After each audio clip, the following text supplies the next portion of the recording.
War Machine was sentenced to life in prison for sexually and physically and emotionally abusing his wife. Now, let's just put this out there. Justice is served in this example. It's often something that you don't get to say too often when it comes to the American judicial system. However, in this example, I believe it's 37 years until he can get parole. Basically apply for parole.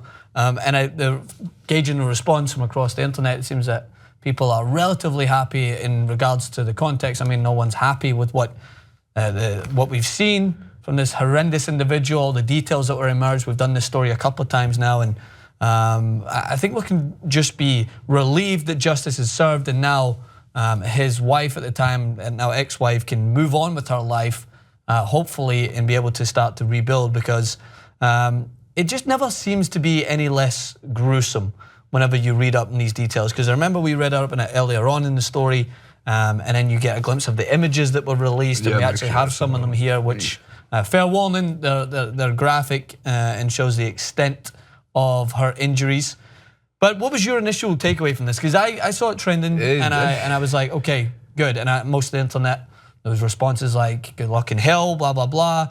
A lot of people just kind of happy to see that justice was served. So, well, for one, there's a major problem with the prisons in the country anyway. But I guess if you're supposed to go to prison and it's supposed to rehabilitate you in some form of way or another, and you're not gonna crack down on a life sentence without parole as the example to be set, like you're gonna go to jail, you're gonna go to jail for the rest of your life. I believe a life sentence is 100 years. I could be wrong, but I think it's 100 years based on the fact that most people aren't gonna live.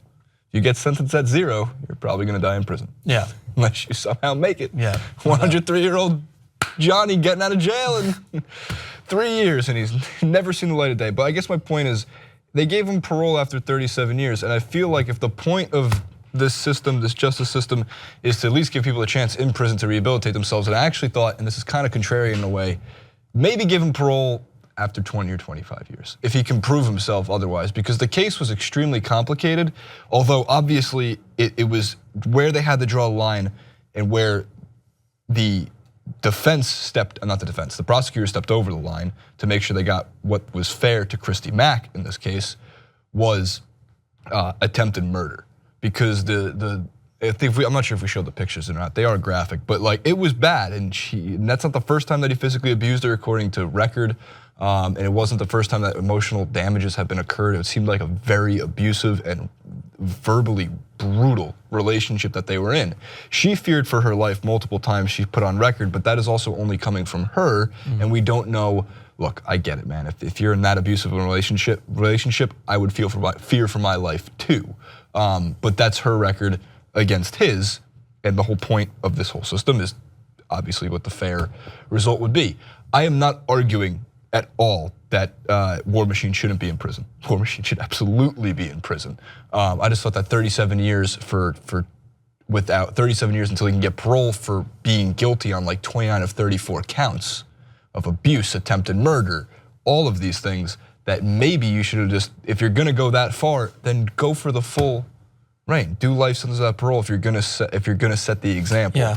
But hey, man, it's not also as easy as parole. If you're a good boy in prison, you get out. Like it's you have to be a fool to believe it's not extremely complicated, even when you're behind bars with these things. What I'm glad to see with this case is that we know that sexual abuse is one of the most underreported crimes today in America, specifically when the perpetrator is either someone that the victim knows, or specifically if the perpetrator is someone of a certain, I don't know, like title, or if someone is in a position of power, or if someone is famous. We all know what's going on with the Bill Cosby case at the moment. Of course, with our recent presidential election, there was a lot of cases put forward in regards to sexual abuse, and I'm not relating it to that, but it does come back to this.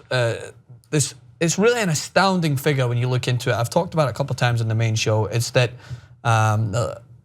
such a low number of sexual abuse cases are reported, and of them, most are acquitted. So often the victims fear that if they come forth and the person is maybe even a celebrity, that they will not get the firm hand of the law, and they will not feel all of the justice, and maybe people won't even believe them.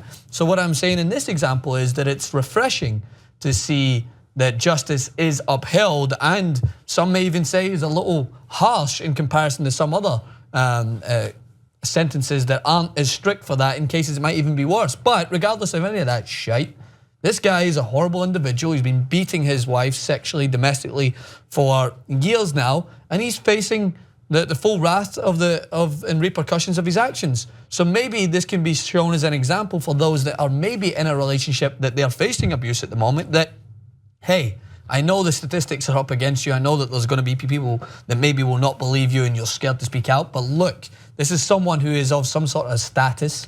Some guy is a mixed martial artist people knew who he was. He got the full brunt of his evil actions thrown right in his face. Right. Quick, just the fact thing, it's his never really married, so it's ex-boyfriend, girlfriend. Okay. Although there's a HBO Real Time with Bryant Gumbel, which was back in like April 18th of, I think it was this year, it might have been last year. The case has been going on for a long time.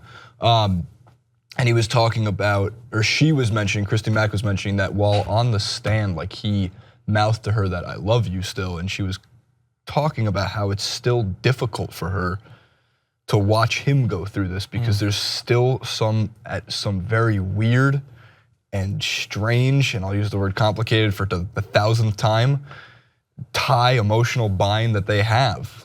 And that's a lot of the times in these domestic violence cases, why they don't go to the police, why they don't say anything is because they're either afraid to or they still love that person, whichever way they think they are justifying in their head. So obviously in this case, it's high profile because one, you have an adult film star or porn star in Christy Mack, and you have an ex-MMA fighter who did rise to some prominence. It was not UFC, it was different MMA competitions. And also, he was also a porn actor at one point.